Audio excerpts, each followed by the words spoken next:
اعوذ باللہ من الشیطان الرجیم بسم اللہ الرحمن الرحیم اللہم انی اسألک علما نافعا وعملا متقبلا ورزقا طیبا۔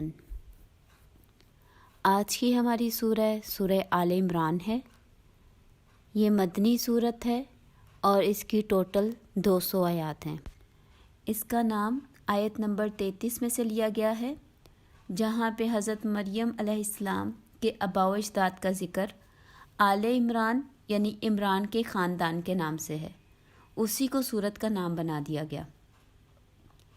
اس سورت کا زیادہ تر حصہ 3 ہجری یعنی غزوہ احد کے فوراً بعد نازل ہوا، البتہ کچھ آیات 9 ہجری میں بھی نازل ہوئیں، جب نجران سے عیسائیوں کا ایک وفد رسول صلی اللہ علیہ وآلہ وسلم سے بات کرنے آیا تھا۔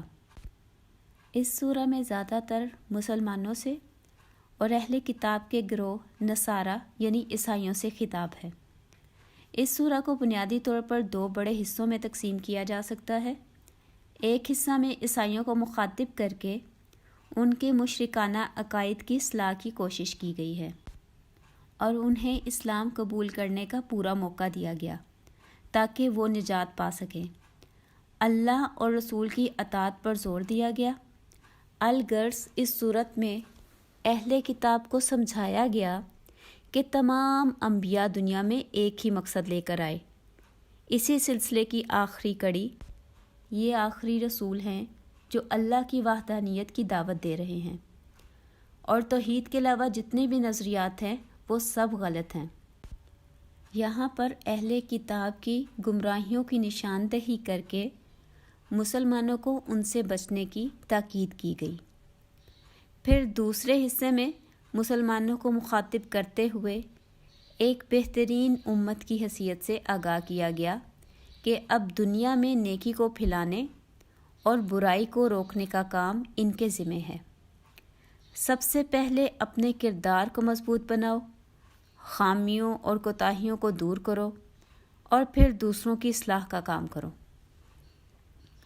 مسلمانوں کو اہل کتاب کی گمراہ کن چالوں سے بھی خبردار کیا گیا اور اللہ کی رسی کو مضبوطی سے تھامنے کی تلقین کی گئی۔ اطاعت پر جمے رہنے، اللہ کے راستے میں جہاد کرنے اور اپنے اختلافات سے بچنے کی تاکید فرمائی گئی تاکہ دشمنوں کی چالوں سے بچا جا سکے۔ سورہ آل عمران کی بھی احادیث میں بہت فضیلت آئی ہے۔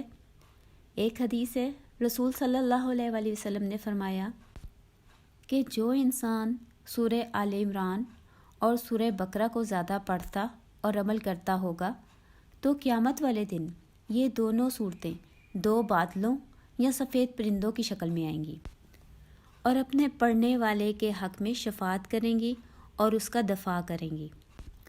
نبی صلی اللہ علیہ وآلہ وسلم نے ان دونوں صورتوں کو زہراوین کا نام دیا، یعنی 2 روشن جگمگاتی صورتیں، اور اس سے مراد ہے سورہ بقرہ اور سورہ آل عمران۔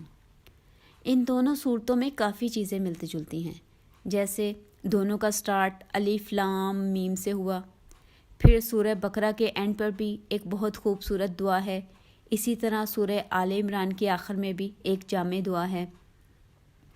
ان دونوں صورتوں میں پہلے اہل کتاب سے خطاب ہے، پھر مسلمانوں کو شریعت کے احکام دیے گئے ہیں۔ دونوں میں صرف یہ فرق ہے کہ سورہ بقرہ میں زیادہ تر خطاب یہودیوں سے ہے، جبکہ سورہ آل عمران میں موسٹلی نصارہ سے بات کی گئی ہے۔ اس صورت میں اللہ اور رسول کی اطاعت کی اہمیت واضح کی گئی ہے۔ اگر اس سورہ کے مضامین کے حوالے سے اس پر ایک نظر ڈالیں تو اس کی پہلی 32 آیات تمہیدی ہیں، اس کے بعد آیت نمبر 33 سے 63 تک یہ وہ آیات ہیں جس میں نجران سے عیسائی وفد آیا تھا، اس کے حوالے سے ڈسکشن ہے۔ اس کے بعد آیت نمبر 64 سے 101 تک مشترکہ طور پر یہود و نصارہ سے خطاب ہے، یعنی اہل کتاب کو ایمان لانے کی دعوت دی جا رہی ہے اور ان کی خامیاں اور گمراہ کن عقائد کو واضح کیا گیا ہے۔ اس کے بعد دوسرا حصہ شروع ہوتا ہے جس کی آیت نمبر 102 سے 120 تک مسلمانوں سے خصوصی خطاب ہے.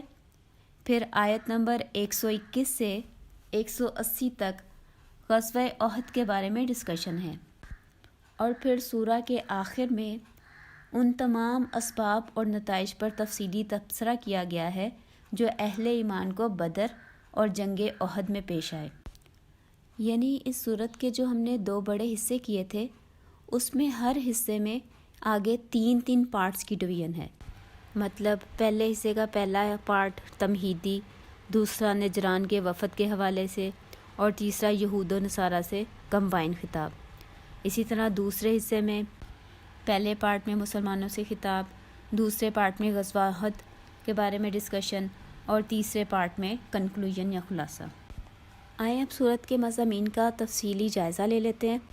اس کی پہلی 6 آیات میں اللہ کی حاکمیت اور قرآن کی حقانیت کا بیان ہے. پھر آیت نمبر 7 سے 9 تک محکم اور متشابہ آیات کے متعلق مومنوں کا رویہ واضح کیا گیا. آیت نمبر 10 سے 18 تک منکرین کا انجام اور نیکوکاروں کی صفات کے ساتھ ان کا انعام بیان فرمایا. آیت نمبر 19 سے 25 تک اسلام کا حتمی دین ہونے کا اعلان ہے، یعنی اللہ کے نزدیک دین صرف اسلام ہے، اور اس کے ساتھ ہی اہل کتاب کو قبول اسلام کی دعوت دی گئی. پھر آیت نمبر 26 سے 30 تک دنیا اور آخرت میں اللہ کی حاکمیت کے دلائل دیے گئے. پھر آگے آیت 31 اور 32 میں اللہ کی محبت اور اس کی مغفرت کے حصول کا ذریعہ اطاعت رسول بتایا گیا. نیکسٹ آیت 33 سے 44 تک یہ نجران کے عیسائی وفد کی آمد پر خصوصی آیات نازل ہوئی تھی، اور اہل کتاب کے ایک گروہ یعنی حضرت عمران کے خاندان کا تفصیلی تذکرہ ہے. پھر حضرت مریم کے گھرانے کے حالات اور واقعات ہیں. حضرت زکریا کی دعا ہے، اور اس دعا کے رسپانس میں انہیں بیٹے یحییٰ کی خوشخبری دی گئی. پھر آیت 45 سے 58 تک حضرت عیسیٰ کی پیدائش، ان کے معجزات، احوال نبوت اور رفع آسمانی کا ذکر ہے. پھر آیت 59 میں حضرت آدم اور حضرت عیسیٰ کی پیدائش میں سملیرٹی کی طرف اشارہ ہے کہ جیسے اللہ نے حضرت آدم کو خود پیدا کیا تھا، اسی طرح حضرت عیسیٰ کی پیدائش بھی ڈائریکٹ اللہ کی طرف سے ہے. اور اس حوالے سے تاکید کی گئی کہ اس واقعے کے بارے میں ہرگز تم لوگ شک نہ کرنا. اس کے بعد آیت 61 ہے جسے آیت مباہلہ کہا جاتا ہے، اور لفظ مباہلہ کا مطلب ہوتا ہے چیلنج. یعنی جب نبی صلی اللہ علیہ وسلم نے اللہ کی طرف سے عیسائی وفد کو ان کے اپنے آباء و اجداد کے بارے میں ساری ڈیٹیل بتا دی، یعنی حضرت عمران کے خاندان کے بارے میں، حضرت عیسیٰ، حضرت مریم اور حضرت عیسیٰ کے معجزات، یہ سارا کچھ بتانے کے بعد بھی جب انہوں نے اسے حق ماننے سے انکار کر دیا تو انہیں فائنل ایک چیلنج دیا گیا کہ چلو آؤ تم اپنے بیٹے، اپنی عورتوں اور خود بھی آؤ، ہم بھی اپنے بچوں اور اپنی عورتوں کو لے کر آتے ہیں کھلے میدان میں، اور پھر ہم اللہ سے دعا کرتے ہیں کہ جھوٹوں پہ اللہ کی لعنت ہو. لیکن اس چیلنج کو عیسائیوں نے قبول نہیں کیا، کیونکہ وہ جانتے تھے کہ رسول صلی اللہ علیہ وسلم سچے نبی ہیں، اور اگر یہ ان کے مقابلے میں نکلے اور انہوں نے اپنے منہ سے یہ کہا کہ جھوٹوں پر اللہ کی لعنت، تو ان پر ہی اللہ کی لعنت آئے گی. تو اس لیے وہ یہ مقابلہ کیے بغیر خاموشی سے وہاں سے واپس نکل گئے. پھر نیکسٹ آیات 64 سے 71 تک اہل کتاب کو توحید کی دعوت اور حضرت ابراہیم علیہ السلام کے دین کی وضاحت کی گئی ہے، یعنی ابراہیم توحید کو ماننے والے تھے. پھر نیکسٹ آیت 72 سے 80 تک بنی اسرائیل کا نسلی تعصب پر مبنی رویہ بیان کیا گیا، اور 81 سے 91 تک میثاق انبیاء کا ذکر ہے، یعنی اللہ تعالیٰ نے تمام انبیاء اور رسولوں سے ایک عہد لیا تھا کہ تمہارے بعد جو بھی کوئی نبی آئے گا اگر وہ تمہاری موجودگی میں آئے تو اسے ماننا اور اس کی مدد کرنا تم پر لازم ہے، اور سارے انبیاء اور رسول نے اس بات کا اقرار کیا تھا. اسی لیے تمام رسولوں پر ایمان لانا اسلام کا جزو لازم ہے.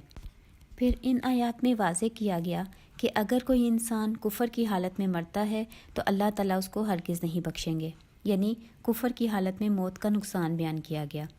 پھر آیت نمبر 92 سے 101 تک نیکی کی اصل روح بیان کی گئی اور بنی اسرائیل کے روایتی اعتراضات کا ذکر ہے۔ پھر آیت 102 سے 109 تک اتحاد امت کی شرائط واضح کی گئیں اور دعوت الی الخیر کا حکم دیا گیا۔ پھر آیت نمبر 110 سے 120 تک مسلمانوں کو بہترین امت کے فرائض سے آگاہ کیا گیا اور سابقہ امتوں کا نسخ یعنی ان کو سسپینڈ کر دیا گیا اور مومنوں کے لیے کچھ خاص ہدایات دی گئیں۔ پھر آیت 121 سے 129 تک غزوہ بدر اور غزوہ احد کے حقائق کا تجزیہ ہے۔ آیت نمبر 130 سے 143 تک سود کا انجام آگ بتایا گیا اور غزوات میں ناکامی کی وجہ اور مومنوں کی صفات اور ان کے لیے کچھ ہدایات واضح کی گئی۔ پھر اگلی آیات 144 سے 148 تک اطاعت رسول کی اہمیت اور برکت بیان کی گئی۔ انہی آیات میں شکر کی جزا اور مومنوں کی دعا کا ذکر ہے۔ اگلی آیات 149 سے 151 تک منافقوں کی چال بازیوں کا ذکر کر کے مومنوں کو تسلی دی گئی۔ نیکسٹ آیت 152 سے 171 تک جنگ احد کے حالات، اللہ کی مدد کی یقین دہانی، منافقوں کا کردار اور اللہ کا خاص احسان مینشن کیا گیا جو کہ ایک رسول کی شکل میں اللہ تعالیٰ نے مسلمانوں پہ کیا، اور اس کے ساتھ ہی شہداء کے رتبے کا بیان ہے کہ کبھی بھی انہیں مرا ہوا نہ کہنا، وہ زندہ ہیں اور ان کو رزق بھی مل رہا ہے۔ یعنی شہیدوں سے اللہ تعالیٰ اتنا پیار کرتے ہیں کہ اللہ تعالیٰ یہ برداشت نہیں کرتے کہ کوئی انہیں کہے کہ وہ مر گئے۔ تو اللہ تعالیٰ نے قرآن میں 2-3 جگہ پر یہ چیز جو ہے وہ واضح کی کہ انہیں کوئی مردہ نہ کہے، کیونکہ وہ اللہ کے راستے میں شہید ہوئے ہیں، انہوں نے اپنی جان دی ہے تو وہ زندہ ہیں اور ان کو رزق بھی مل رہا ہے۔ بالکل جیسے ایک ماں ہوتی ہے اور اس کے سامنے اگر آپ اس کے کسی بچے کو کہیں کہ وہ مر گیا تو اسے کتنا برا لگتا ہے۔ بالکل ایسا ہی پیار، ایسی ہی اٹیچمنٹ اللہ کی شہیدوں کے ساتھ ہے۔ نیکسٹ آیات 172 سے 180 تک مومنوں کی فرما برداری کی تعریف کی گئی ہے اور غزوہ احد کے حالات کا حتمی جائزہ لیا گیا ہے اور ساتھ ہی ساتھ بخل کی مذمت کی گئی ہے، یعنی جو لوگ اللہ کے راستے میں خرچ نہیں کرتے انہیں خبردار کیا گیا ہے۔ اس کے بعد اگلی آیات 181 سے 189 تک اہل کتاب سے خطاب ہے اور دعوت حق کی فتح اور حاکمیت کا اعلان کیا گیا ہے، یعنی فتح ہمیشہ حق کی ہوتی ہے۔ پھر اس سورہ کی آخری 20 آیات میں آسمانوں اور زمین میں اللہ کے اختیارات کا ذکر کر کے خوبصورت دعاؤں کا مجموعہ دیا گیا، دنیا اور آخرت میں کامیابی کی دعائیں، اور پھر ساتھ ہی متقیوں کی صفات اور ان کا انجام بتایا گیا، اور بالکل آخر میں مسلمانوں کو فوجی تیاری اور ثابت قدمی کی خاص تاکید کی گئی۔ آئیں اب سورت کے کچھ اہم مضامین کو ڈیٹیل میں ڈسکس کر لیتے ہیں۔